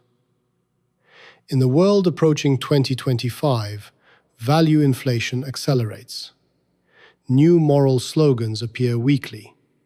Public discourse shifts rapidly. What was praised yesterday may be condemned tomorrow. This volatility reveals how fragile contemporary moral consensus has become. Yet beneath this surface turbulence, deeper assumptions remain unexamined. Security as highest good, comfort as entitlement, approval as validation. Revaluation must penetrate beneath fashionable language into structural foundations. The existential psychology of revaluation is severe. When you question inherited values, you destabilize identity. Your sense of self is woven from beliefs absorbed in childhood, reinforced by community, sanctified by culture. To examine them feels like betrayal. It produces anxiety. Many retreat. They prefer inherited certainty to uncertain autonomy. Nietzsche insists on intellectual honesty. If God is dead, if morality is historical, if eternal recurrence tests affirmation, then clinging blindly to inherited codes is cowardice. Revaluation becomes act of maturity. It marks transition from obedient child to self-legislating adult. Yet, adulthood here is harsh. There is no external authority to guarantee correctness, only responsibility. The will to power resurfaces as creative force in this process. Revaluation is not mere criticism, it is creation. To dismantle values without constructing new ones leads to nihilism. Nietzsche demands replacement, not arbitrary invention, but values aligned with life's expansion. Courage instead of comfort, depth instead of distraction, self-discipline instead of moral performance. Consider the value of equality. In one historical context, it protected against tyranny. It affirmed human dignity. In another context, it may flatten excellence, discourage aspiration, mask envy. Revaluation does not reject equality wholesale. It asks under what conditions equality enhances life, and under what conditions it diminishes it. This nuance requires strength. Simplistic acceptance or rejection is easier. The same applies to humility. It can be expression of inner security, a refusal to inflate ego. It can also be strategy of avoidance, fear of standing out. Revaluation demands introspection. Why do you praise humility? Does it free you from vanity or from ambition? Modern moral discourse often resists such questioning. It equates interrogation with hostility. Yet without interrogation, values ossify. They become dogma. Dogma without transcendence becomes brittle. Nietzsche foresaw that post-religious societies would risk replacing theological absolutes with ideological ones. Revaluation guards against this substitution. Psychologically, revaluation exposes hidden motives. When you defend a value passionately, ask what part of you it protects. Perhaps it shields insecurity. Perhaps it justifies fear. Perhaps it expresses genuine strength. Only rigorous self-examination can distinguish. In approaching 2025, technological power expands rapidly. Capabilities outpace ethical reflection. Societies scramble to adapt codes to new realities. Revaluation becomes not luxury, but necessity. Without it, inherited moral frameworks lag behind lived complexity. Yet revaluation cannot be outsourced to committees alone. It begins within individuals who dare to think beyond slogans. The higher type Nietzsche envisions embodies this courage. He does not inherit morality uncritically. He weighs it. He tests it against his own vitality. He rejects what diminishes him. He refines what strengthens him. This process isolates him. The herd mistrusts those who question foundational values. Yet without such individuals, cultural evolution stagnates. Revaluation also confronts guilt. Many feel guilty for questioning sacred norms. This guilt often arises from internalized authority long after belief in transcendence has faded. To move beyond this guilt requires recognizing its origin. It is historical residue, not divine command. Once recognized, it loses absolute grip. Yet danger persists. Without grounding, revaluation can slide into self-indulgence. One might justify destructive impulses under banner of strength. Nietzsche's philosophy guards against this by constant return to vitality. Does this value genuinely enhance life in the long term, or does it merely gratify impulse? Strength requires foresight. The eternal recurrence remains the ultimate filter. Would you will this value eternally? Would you endorse its consequences repeated without end? If not, reconsider. Revaluation guided by recurrence becomes disciplined rather than chaotic. The project extends beyond individual to culture. Education systems transmit values implicitly. Media reinforces certain ideals. Economic structures reward specific behaviors. Revaluation requires collective reflection, yet collective reflection begins with singular thinkers. Culture shifts when individuals embody new standards convincingly. The death of God removed metaphysical guarantee. The last man tempts with comfort. Revaluation stands between collapse and renewal. It is bridge from critique to creation. Without it, nihilism deepens. With it, new value tables can emerge, grounded in life's intensity rather than fear. And yet, one more transformation remains. Revaluation can refine values, but affirmation demands something deeper. It demands not only intellectual agreement with chosen values, but emotional embrace of existence itself. To select values aligned with vitality is one step. To love the fate that shapes you, including suffering, is another. Revaluation prepares the ground, but to stand fully in life without resentment, to desire even the necessary pain that forged you, requires a radical shift from acceptance to devotion. It requires more than analysis. It requires love of what is. To love fate is harder than to endure it. Acceptance is passive. Amor fati is violent affirmation. Nietzsche does not ask you to tolerate your life. He demands that you desire it exactly as it is, with nothing removed, nothing edited, nothing forgiven away. After revaluing all values, after dismantling inherited codes and reconstructing new ones aligned with vitality, a final psychological barrier remains. You may choose your values consciously. You may live with discipline. You may reject herd comfort. Yet, somewhere within you, resentment lingers. Regret whispers. You wish certain events had not occurred. Certain wounds had not cut so deep.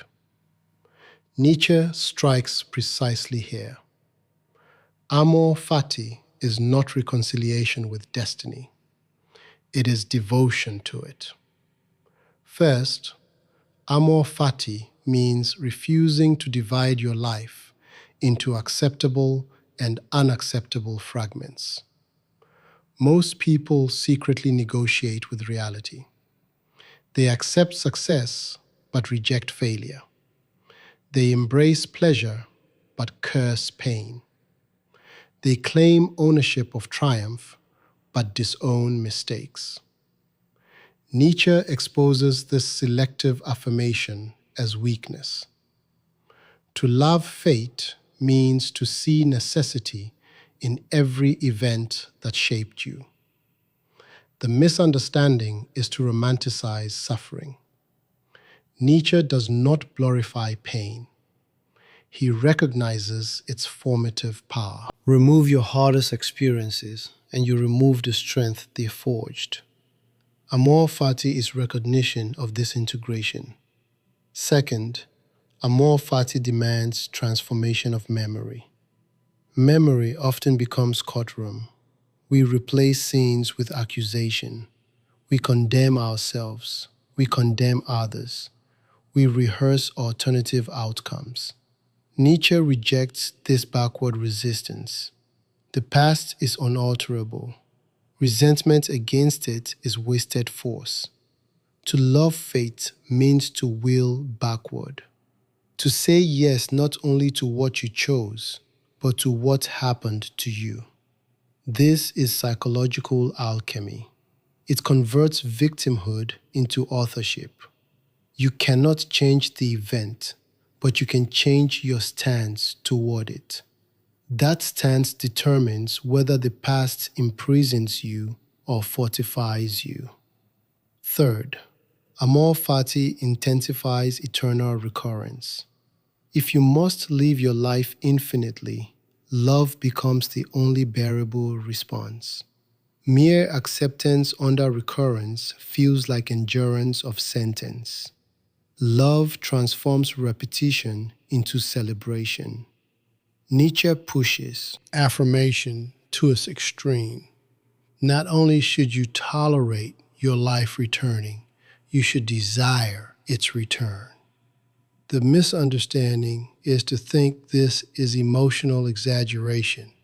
It is existential discipline.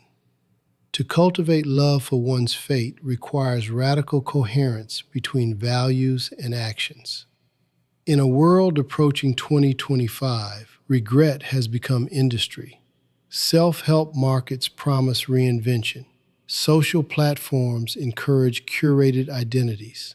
People speak constantly of fresh starts, of leaving past selves behind. Nietzsche's stance cuts against this obsession with reinvention. You cannot amputate your history without amputating yourself. Amor fati refuses cosmetic rewriting. It demands integration. Psychologically, this integration is brutal. It forces confrontation with shame, with loss, with irreversible choices. Many prefer denial. They bury memory under distraction. Yet what is repressed returns indirectly. Anxiety, projection, cynicism. Amor fati offers no escape from pain, but it prevents pain from metastasizing into bitterness. Consider failure. Most experience it as humiliation, a mark of inadequacy. They either obsess over it or avoid situations that risk repetition. Nietzsche asks a harder question. What strength did failure force you to develop? What illusion did it strip away? Without that fall, would you have gained depth? Amor fati reframes failure as necessary teacher rather than accidental curse. The same applies to betrayal, to illness, to unexpected detours. None are chosen freely, yet each can become raw material. The will to power operates here not by controlling events, but by interpreting them. Amor fati is interpretation elevated to love. It is the ultimate refusal to be broken by what occurs. This does not mean passive submission to injustice. Nietzsche does not preach quietism. Amor fati concerns what has already happened. It does not forbid action against preventable harm. It forbids resentment toward the irrevocable. The distinction is crucial. You fight what can be changed. You love what cannot. Modern culture often encourages blame. Blame society. Blame upbringing. Blame systems. While structural realities matter, perpetual blame drains agency. It anchors identity in grievance. Nietzsche sees this as continuation of slave morality. Amor fati cuts that chain. It does not deny suffering inflicted by others. It denies the power of that suffering to define you permanently. The existential psychology here reaches its peak.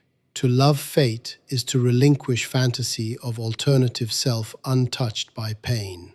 It is to abandon the dream of pure beginning.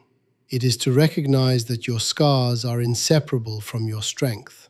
This recognition breeds stability, not fragile positivity, but grounded resilience. In approaching 2025, uncertainty intensifies. Rapid change destabilizes plans.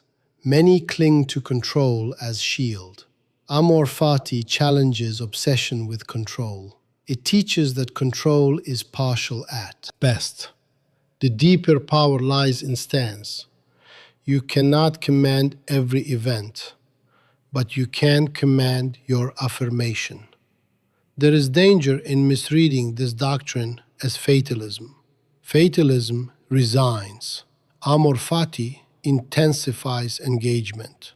It says yes so completely that you pour yourself into action without hidden resistance. When you no longer fight your past internally, your energy becomes available for creation. The higher type embodies this love of fate. He does not seek pity. He does not advertise suffering. He integrates it silently. His joy is not naive. It is earned. It arises from reconciliation with necessity. He stands without resentment because he has consumed his history fully. Eternal recurrence hovers again. If you love your fate, recurrence ceases to terrify. It becomes confirmation. You would choose this life again, not because it was easy, but because it was yours, entirely, without subtraction. And yet, one final horizon opens. If you can love your fate, if you can affirm life beyond good and evil, if you can revalue values and resist comfort, then truth itself must be reconsidered. Not as absolute decree from nowhere, but as perspective shaped by strength. For even love of fate emerges from a particular stance. Even affirmation arises from interpretation. The question deepens. If all knowing is perspectival, if every truth reflects position, how then do we navigate a world without absolute viewpoint while still seeking depth and honesty? The final challenge is not to possess truth, but to understand how truth itself is born from the angle at which we dare to look. There is no absolute viewpoint, only perspective sharpened by strength. Nietzsche's final blow to metaphysical arrogance is perspectivism. Truth is not a divine object floating beyond human reach. It is interpretation. It is angle. It is the shape reality takes when filtered through a particular configuration of power, experience, instinct. After loving fate, after affirming recurrence, after revaluing values and transcending moral binaries, one temptation remains. The temptation to declare one's new vision as final truth, to replace dead absolutes with freshly minted ones. Nietzsche refuses this closure. He insists that every claim to truth is rooted in perspective, not illusion, not arbitrary fantasy, but situated seeing. First, perspectivism dismantles the myth of pure objectivity. Philosophers before Nietzsche often spoke as if they could transcend their own position, as if reason alone could detach from desire, history, body. Nietzsche calls this self-deception. Every thinker speaks from a body, from drives, from cultural context. Even the demand for objectivity reveals a particular valuation. The misunderstanding is to interpret this as denial of reality. Nietzsche does not deny the world. He denies access to it without interpretation. There is no view from nowhere. Second, perspectivism affirms multiplicity without collapsing into chaos. If all knowledge is perspective, does that mean all perspectives are equal? Nietzsche answers no. Some perspectives are weak, narrow, reactive. Others are expansive, integrative, life-enhancing. The criterion returns to vitality, a perspective that denies complexity, that simplifies reality into rigid dogma, diminishes understanding. A perspective that incorporates contradiction, that tolerates ambiguity, that integrates opposing forces, deepens it. Truth becomes not static correspondence, but dynamic richness. Third, perspectivism requires intellectual humility. To recognize that your vision is partial is not to abandon conviction. It is to hold conviction with awareness of its limits. This humility guards against fanaticism. It prevents the new value creator from hardening into tyrant. The misunderstanding is to equate humility with weakness. Nietzsche's humility is strength aware of its boundaries. In a world approaching 2025, claims to absolute truth proliferate. Political ideologies declare moral supremacy. Scientific narratives are wielded as unquestionable authority. Cultural movements insist on exclusive righteousness. Perspectivism slices through this absolutism. It asks, who speaks? From what position? With what interests? It does not silence truth. It contextualizes it. Psychologically, perspectivism challenges ego. The mind craves certainty. It wants final answers. It wants solid ground. To accept that your perspective is one among many destabilizes identity. Yet this destabilization is maturation. Just as the death of God forced humanity into adulthood, perspectivism forces thought into sophistication. Consider moral conflict. Two individuals clash over justice. Each believes sincerely in their cause. Perspectivism does not reduce both to illusion. It asks, what experiences shape their valuations? What fears? What aspirations? What power dynamics? Understanding perspective does not require agreement. It requires depth. The will to power underlies perspectivism as well. Interpretation is act of power. To frame reality is to shape it. Language itself is condensation of perspective. Words highlight certain aspects and obscure others. To speak is to select. To select is to value. Awareness of this process increases responsibility. You cannot hide behind neutral vocabulary. In the existential domain, perspectivism liberates and burdens simultaneously. It liberates because it removes the fantasy of unreachable absolute truth. It burdens because it requires constant examination. You must ask whether your perspective expands or contracts life. You must remain open to revision without dissolving into indecision. The higher type Nietzsche envisions embodies this balance.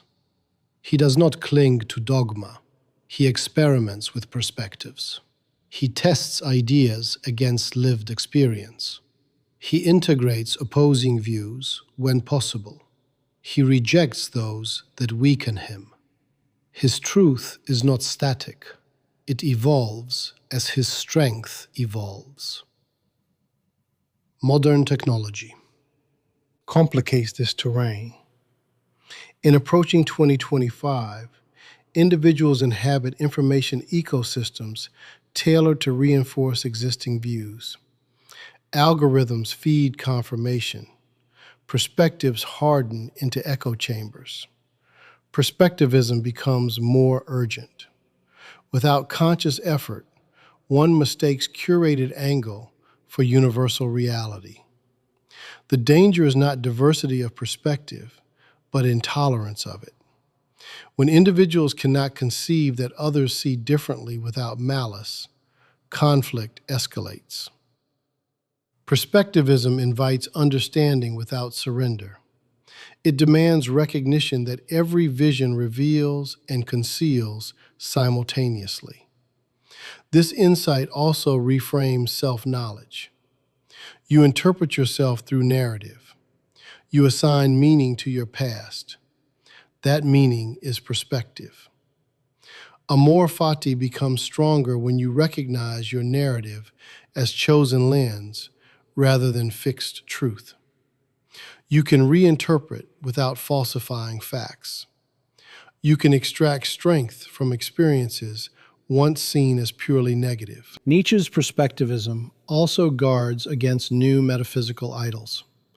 After dismantling religion, after challenging morality, one might enthrone science as ultimate authority. Nietzsche respects science's rigor, but denies its transcendence. Scientific models are perspectives shaped by methodological commitments. Powerful, predictive, invaluable, yet still interpretive. This does not weaken science. It situates it. It prevents it from becoming dogma. Perspectivism, thus, preserves dynamism in knowledge. It resists stagnation. The existential courage required here is immense.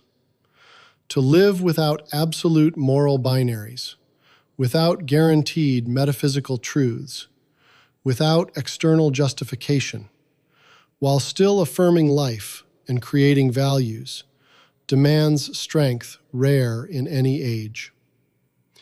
Nietzsche does not offer comfort because comfort would undercut growth. Perspectivism completes the arc.